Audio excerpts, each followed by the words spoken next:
চলচ্চিত্র কিংবা নাটক নির্মাণের ক্ষেত্রে অন্যতম গুরুত্বপূর্ণ এক চরিত্র লগ্নিকারক। একজন নির্মাতা তার নির্মাণের ক্যাপ্টেন অব দ্য শিপ হলেও প্রযোজককে বলা হয় সেই ক্যাপ্টেন ও শিপের মূল চালিকা শক্তি। দীর্ঘদিন ধরেই নেতৃত্ব শূন্যতায় ভুগছে চলচ্চিত্রের প্রযোজকরা।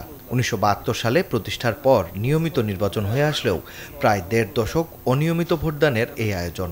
প্রায় ৮ বছর পর ২০১৯ সালে নির্বাচন হলেও তা টিকেছে কেবল ১৪ মাস। এরপর আবারও ৫ বছরের শূন্যতা।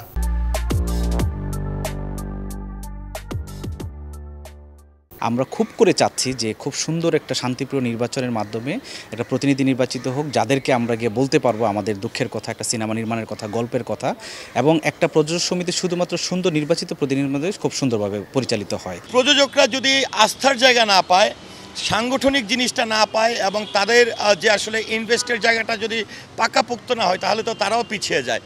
তো এই যে দীর্ঘদিন ধরে মানে অচল অবস্থায় আছে, এই অচল অবস্থার কারণে আমি মনে করি বাংলা চলচ্চিত্র এখন যতটা দুঃসময়ের মধ্য দিয়ে অতিক্রম করছে, এটির অনেক বড় একটি কারণ হচ্ছে প্রযোজক সমিতি এই অচল অবস্থায় থাকা।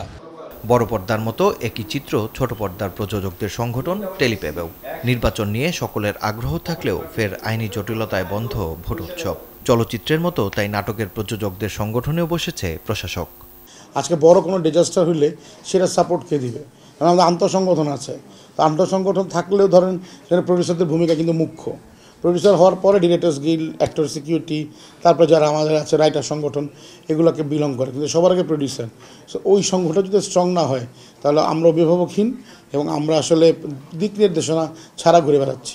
এখন প্রশাসক নিয়োগ হয়ে যদি যায় তাহলে তো ওই চলচ্চিত্র প্রযোজক সমিতির যে অবস্থা সেদিকেই তো যাচ্ছে, অস্বীকার করার কোনো জো নাই। তারপরেও আমরা আশা করব যে যদি সম্ভব হয় আমরা সিনিয়ররা কয়েকজন প্রশাসক বসার পরে ওনার সাথে বসে খুব দ্রুততম সময়ের মধ্যে সুন্দর কোনো সলিউশন করা যায় কি না নির্বাচন বিষয়ক, সেটা আমরা চেষ্টা করব।